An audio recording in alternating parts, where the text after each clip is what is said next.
Earlier this season, Brighton fans were not convinced about Fabian Hurzeler.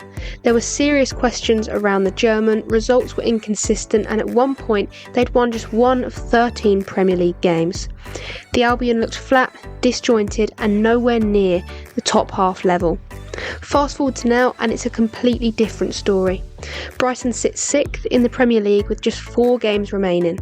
They've won 6 of their last 8 matches, drawn 1 and only lost to Arsenal, the table toppers. Suddenly, they don't just look stable again, they look dangerous and could even qualify for the Champions League if results elsewhere go their way. So the question is simple: what did Fabian Hurzeler actually change? The first thing you need to understand about Hurzeler's Brighton is that everything starts without the ball.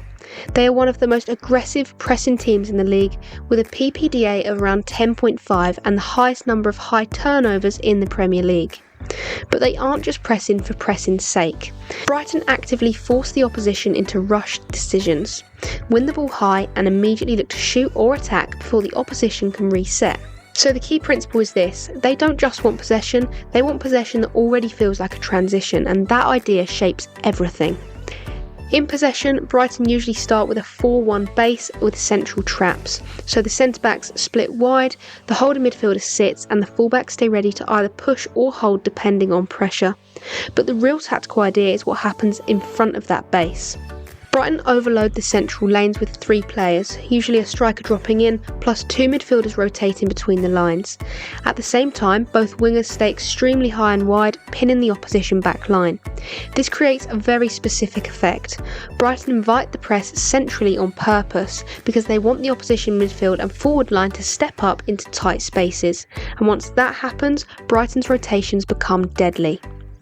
Jean-Paul Van Hecke is central to everything. He doesn't just circulate the ball, he is controlling the tempo of the entire structure.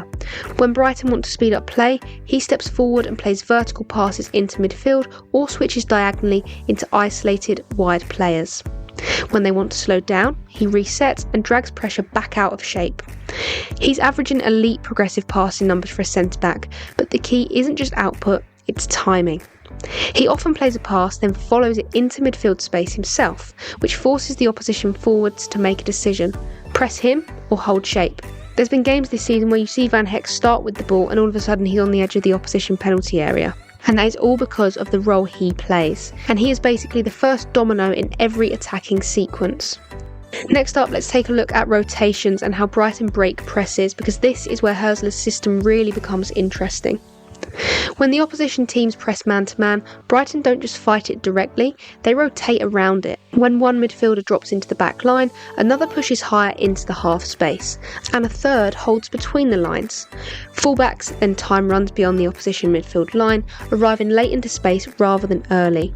That timing is crucial because it prevents the opposition being able to mark. So, instead of fixed positions, Brighton create constant movement triangles. The ball very rarely goes to a static player.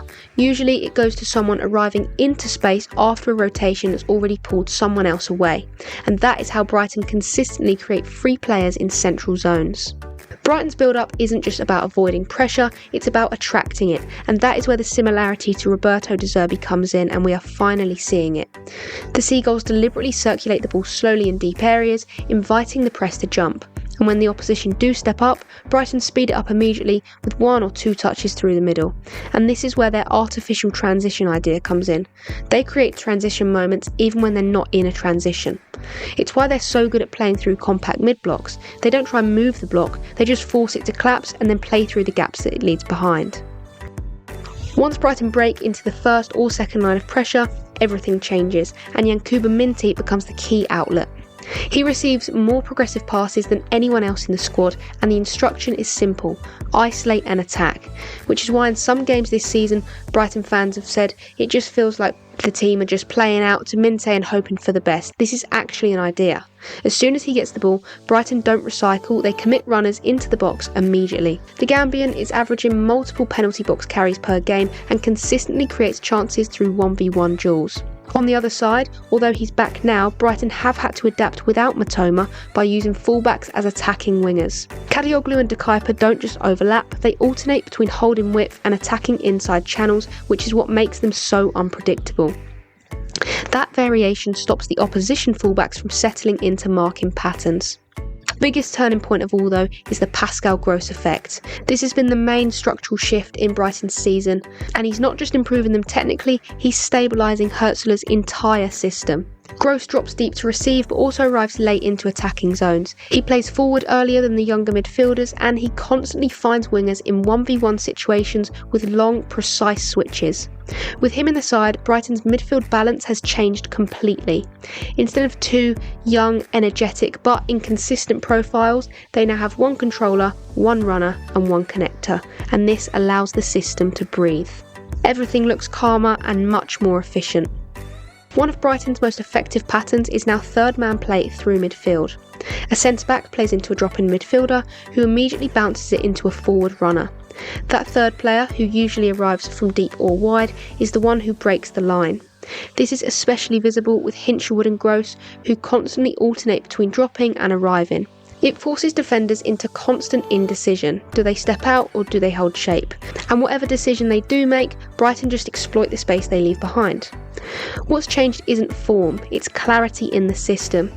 Early this season, Brighton looked like a team trying to implement multiple ideas at once, and now everything connects. Pressing feeds the build-up feeds isolation, and isolation feeds chance creation.